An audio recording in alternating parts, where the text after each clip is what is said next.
So guys, very good morning and welcome to this discussion, very important discussion again. And design thinking is actually the core of SNS. So we are going to apply design thinking. We have been applying extensively to design thinking activity to various things. So today we are going to apply design thinking activity to one important case study, where we are going to apply all the 5 stages of design thinking to this very unique case study. And by the process we will also apply this and also understand the concepts in the process. So over to you for the design thinking discussion. Introduction of the company. Zenith Retail Pvt Limited grew very fast in just 5 years. It expanded from one city to 50 stores across South India with around 1,800 employees. Sales were increasing and the business looked successful from the outside, but inside the organization, employees were not happy. Engagement surveys and exit interviews showed clear problems. Sales staff and store supervisors felt disconnected from their managers. They felt they had no clear growth opportunities, very little learning support, and their hard work was not being recognized. Because of this, employees' turnover increased to 32%, the highest ever for the company. The high turnover caused serious issues. Hiring and training new employees became expensive. Stores were often understaffed, and customer satisfaction started to fall. Zenith realized that traditional HR practices like yearly appraisals, basic rewards, and generic training were not enough anymore.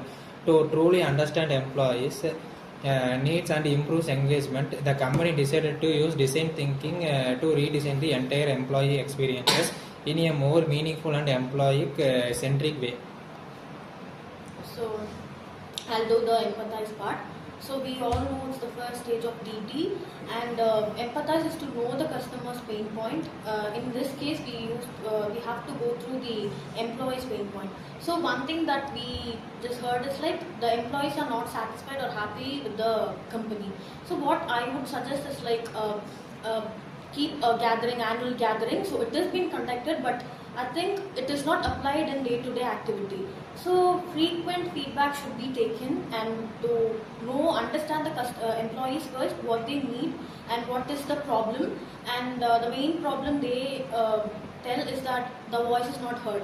So no problem is being go through the manager. They don't see the employees' problems.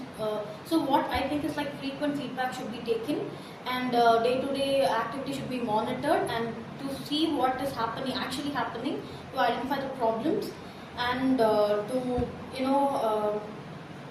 do some managerial skills, and that would be the empathize part from me. Yeah, my part is defined. So, articulating the core problems. So, with the qualitative data gathered, HR synthesizes the findings into the problem statements.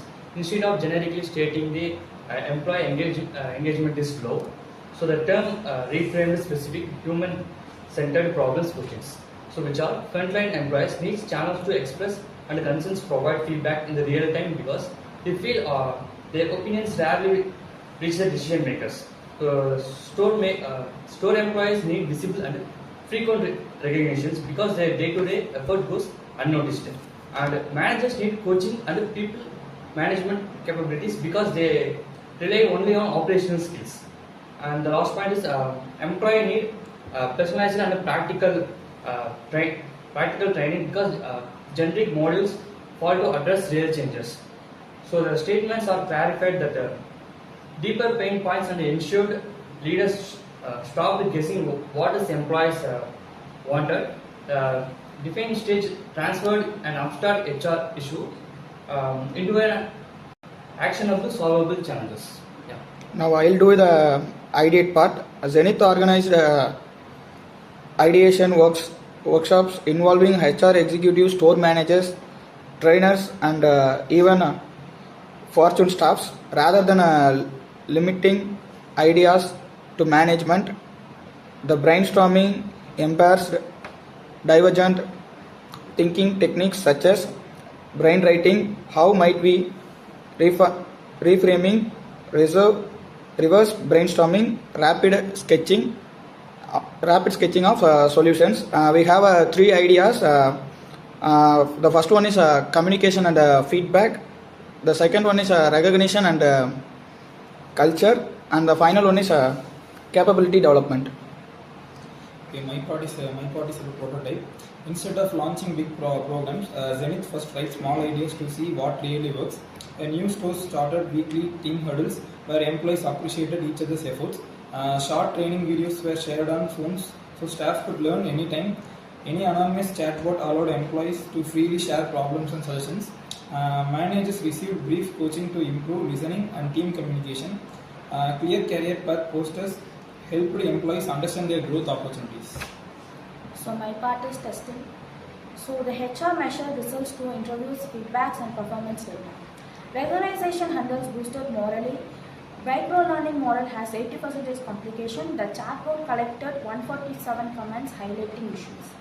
Managers felt more confident and career boards encouraged training and growth. Quantitatively, absenteeism dropped 18%, customer satisfaction, 12% new joiner, attracts fell 9%. Some employees were hesitant to give negative feedback via the chatbot. And managers struggled to hold weekly benefits during busy days. So HR refined the program with clear guidelines, reminders and anonymous feedback summarizes.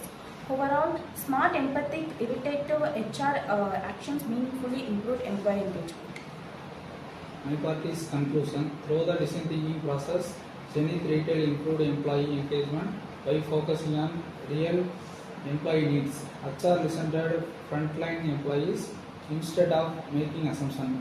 The 5 stages: empathize, define, ideate, prototype, test helped create people-focused solution. Employee felt value because the idea shaped workplace changes. So thank you very much, and I think you had a very clear understanding of how when we apply a design thinking concept to a problem, we are getting a very innovative and a structured solution. We are able to understand the problem better. We are going to define the problem statement. So we want to ideate and we want to get the solutions, which is a basically important thing is human-centric solution. Because human-centric solution is one which will be accepted by any employee without any resistance. So thank you very much for this participation in this design thinking discussion. Thank you. Thank you, sir.